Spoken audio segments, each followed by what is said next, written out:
Bonjour à tous et bienvenue pour une nouvelle vidéo par Doute Passion. Aujourd'hui, cette vidéo est spécialement dédiée à toi, ma petite princesse Emma, avec la critique de l'artbook sur le dernier film des studios Pixar. Je veux bien sûr parler de The Art of Monster University.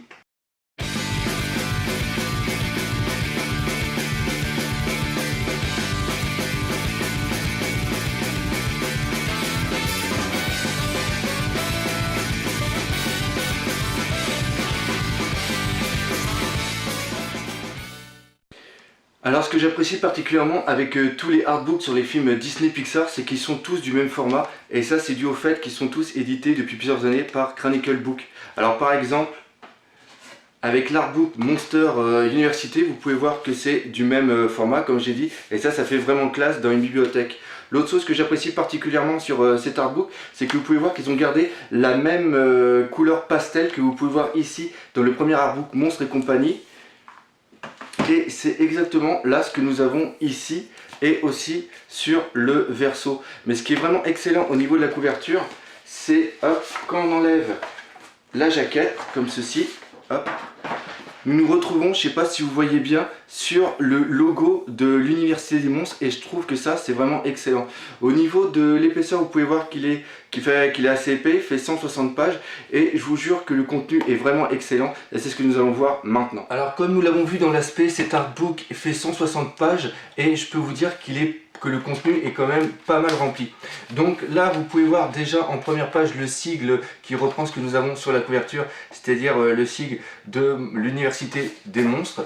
Et ce qui est aussi à voir, c'est que la plupart des dessins que nous allons voir à l'intérieur sont de couleur pastel, et ça a été fait en hommage justement au premier dessin des Monstres et compagnie, qui justement toutes les recherches avaient été faites justement couleur pastel.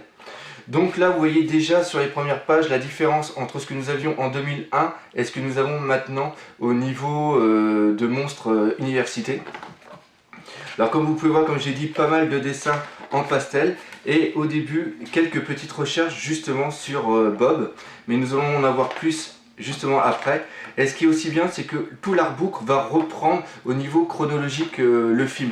Alors pour ceux qui ne l'ont pas vu, faites attention, il va y avoir quand même pas mal de spoil.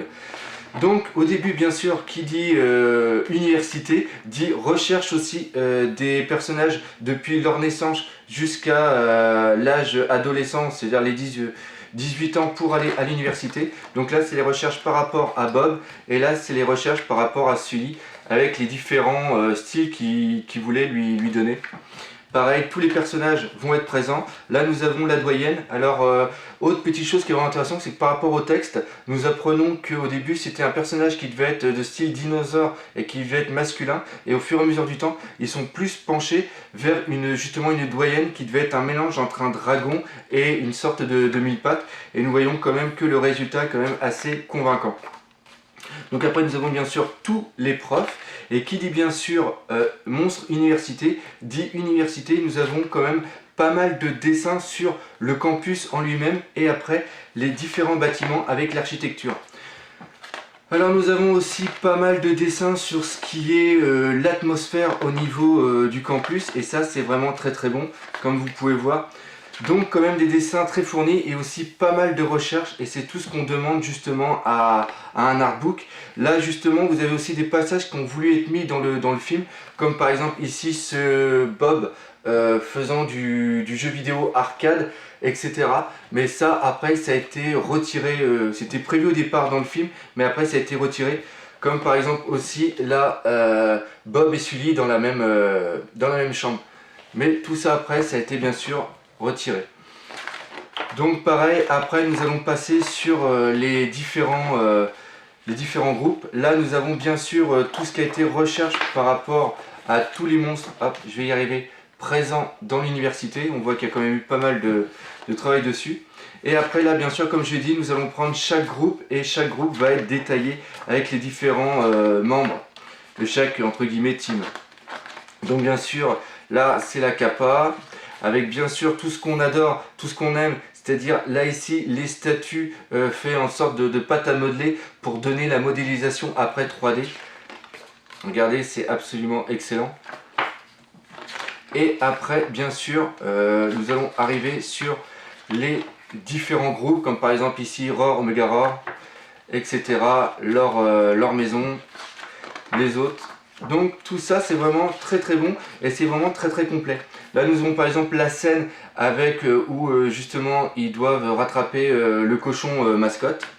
Toujours pareil, des petits storyboards. Là nous avons les différents groupes. Donc vous pouvez voir quand même qu'il est quand même bien fourni. Et après nous arrivons sur la scare game qui est absolument excellente avec mon passage préféré bien sûr qui est celle avec la bibliothécaire. Et toujours pareil, on aime bien quand il y a, oups, ça va y arriver, quand on a justement des recherches dessus. Moi personnellement c'est pour ça que j'adore les artbooks. Donc vous pouvez voir, on est déjà arrivé à à peu près 120 pages, c'est quand même bien fourni. Moi personnellement j'adore. Et là nous arrivons à un passage que j'aime bien, c'est-à-dire que nous avons les color script, comme vous pouvez voir ici. Donc il faut savoir que tout le dessin animé au début est dessiné comme vous pouvez voir avec les couleurs pastel. C'est absolument superbe. D'ailleurs, il y a un autre artbook qui a été fait, The Art of Pixar, qui reprend justement tous les color scripts de la plupart des dessins animés Pixar. Et à la fin, nous terminons bien sûr par l'usine des monstres, où ils récupèrent les cris des enfants, comme vous pouvez voir. Et la dernière partie va être le camp de vacances, une sorte de colonie où nous avons tous les enfants. Donc ça prend vraiment jusqu'à la fin justement du, comment s'appelle, du film, avec par exemple ici le plan que vous pouvez voir avec tout le camp de vacances. Donc un artbook vraiment très complet parce qu'en 160 pages nous faisons bien la totalité du, comment s'appelle, du film et nous apprenons surtout beaucoup de choses dessus. Donc voilà, et je vous dis maintenant rendez-vous pour la conclusion de cet artbook. Alors pour l'artbook The Art of Monster University, j'ai donné au niveau de l'aspect une note de 5 sur 5 car nous avons vu, c'est absolument parfait, c'est du même format que les autres artbooks des films Pixar. Après au niveau de la mise en page, j'ai mis une note de 5 sur 5 aussi car nous avons vu que tout est vraiment harmonieux, les textes ne viennent pas gâcher les illustrations et les illustrations quant à elles-mêmes sont vraiment superbes. Par contre, au niveau du contenu, j'ai mis seulement qu'un 4 sur 5. Pourquoi 4 sur 5? Car je pense qu'on aurait pu avoir un artbook de 200 pages, on aurait pu mettre plus de contenu. Et au final, le note rapport qui a été pris, j'ai mis une note de 3 sur 5, ce qui est une note normale, car cet artbook est vendu aux alentours de 25 à 30 €, ce qui est un prix normal pour un artbook de cette qualité. Ce qui nous donne au final une note de 17 sur 20, ce qui classe cet artbook dans les artbooks à posséder absolument si vous avez été un fan de ce film. Alors comme d'habitude, si vous avez bien aimé cette vidéo, je vous invite à venir sur mon site artbookpassion.com, de vous abonner sur ma chaîne YouTube et de venir aussi sur ma page Facebook. Et je vous dis bien sûr à vendredi prochain pour une nouvelle vidéo. Allez, salut!